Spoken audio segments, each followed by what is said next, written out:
Okay, hi, I'm Bats, and in this video, I kind of just want to talk about the 1989 Disney film, The Little Mermaid, which I'm sure most of you are familiar with, but more specifically, I kind of just want to ramble about my general thoughts on the movie, and why I have such a problem with people having problems with it. Somewhere in the 2010s, people got this weird idea that Disney princesses were going to ruin every single little girl's life, that they were patriarchy upholders and were going to train their children to center and worship men for the rest of their lives. And it was everywhere. Every single article, book, video, everything was about this really strange and completely bad faith take.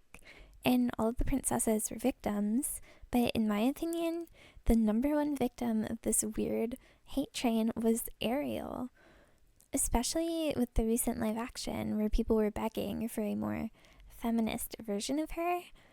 But I would argue The Little Mermaid is one of the most feminist queer Disney movies to this day. People have this general consensus that Ariel wanted to change herself for a man, that she abandoned her family and hated her own mermaid kind because of a man. And the thing that bothers me so much about all of this is the fact that none of it is rooted in even a teensy bit of truth. It's like people heard Demi Lovato call her a little hoe mermaid and just ran with it. And this truthfully does get under my skin a little bit as someone who loves The Little Mermaid and Ariel. Disproving this argument is really as simple as citing the source of the movie, but specifically Part of Your World. Part of Your World is the most important musical number in the film, and it comes just 15 minutes into it. And it's something of an I want song, where Ariel goes into everything she wishes for. As said by Howard Ashman, she wishes she were human, and at the end, she will become human and live happily ever after. As you go through the song, you hear about everything Ariel wants out of life, her dreams, her aspirations. Basically, who she is this song. And in this song, you will hear zero references to a prince or love or anything like that. It's about Ariel wanting to explore the surface and to learn and be free.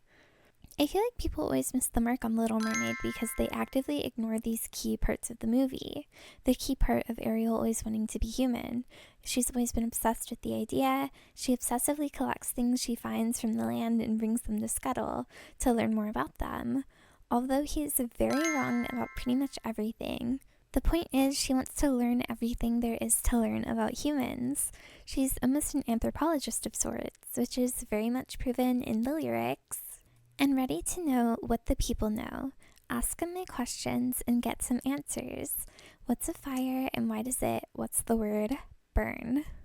She also has an overprotective to-a-fault dad, which is something I'll get into even later in the video, but it just reinforces the feminist themes of the movie in relation to Part of Your World with lyrics like, betcha on land they understand, bet they don't reprimand their daughters, bright young women, sick of swimming, ready to stand.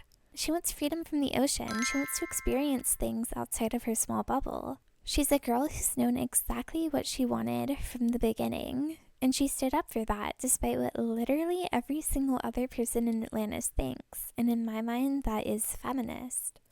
She doesn't meet Prince Eric until this core aspect of her character is already firmly established, which is super important to acknowledge because yes, she does fall in love at first sight, which is very classic fairy tale-esque, but it really does make sense to me. It's almost like she saw everything she's ever wanted on the boat.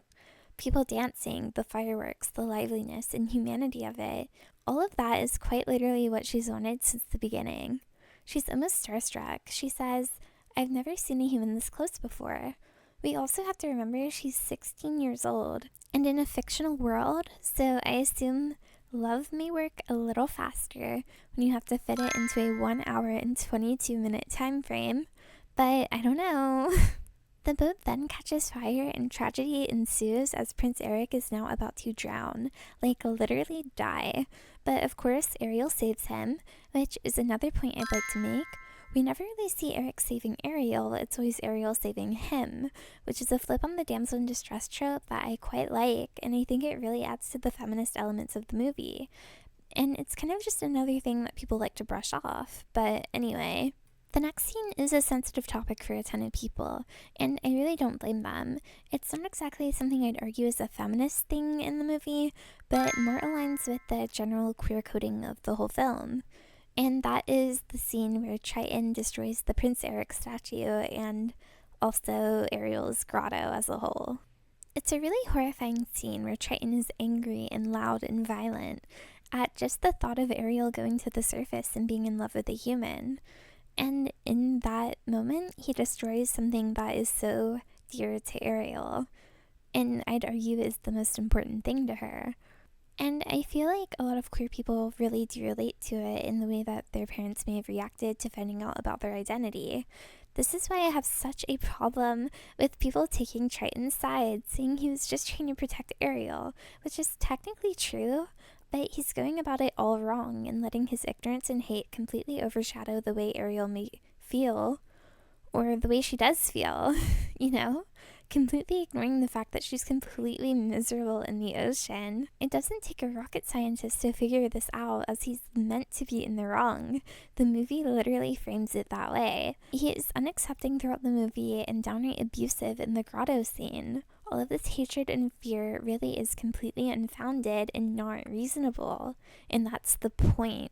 And I feel like this is exactly why so many people have a problem with the 2008 prequel movie Ariel's Beginning, because his fear was never meant to be real or based in any realm of reality, which greatly parallels real-life homophobia and general anti-queerness. And in the end, when he finally accepts that this is what Ariel wants and that he was in the wrong the whole time, Ariel and Eric get married and sail off into a rainbow, which is, I don't know. I literally don't know how much more obvious you can get. And while a lot of people will argue that Howard Ashman would never put his identity or his politics in his art, I adamantly disagree.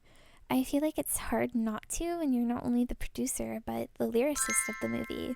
And also, all art is political in some sense, even Disney movies. But anyway, Triton's unreasonable hatred and unaccepting attitude towards what Ariel truly wants leads her to a dangerous, unsafe situation where she wants to be human so badly that she makes a deal with Ursula. This can also be a queer metaphor, much like everything else in the movie. But anyway, this is where like the second prominent fake weird feminist argument comes in.